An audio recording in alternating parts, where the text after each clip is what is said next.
malaria ikipanda kichwani, maisha ya mtoto yanakuwa hatarini sana.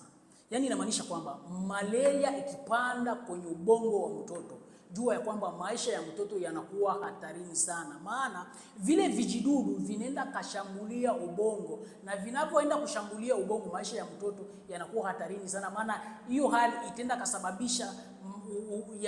kusababisha madhara mengi, na pia yataenda kuleta magonjwa tofauti tofauti kwa mtoto. Kwa hiyo malaria haitakiwi kupanda kichwani.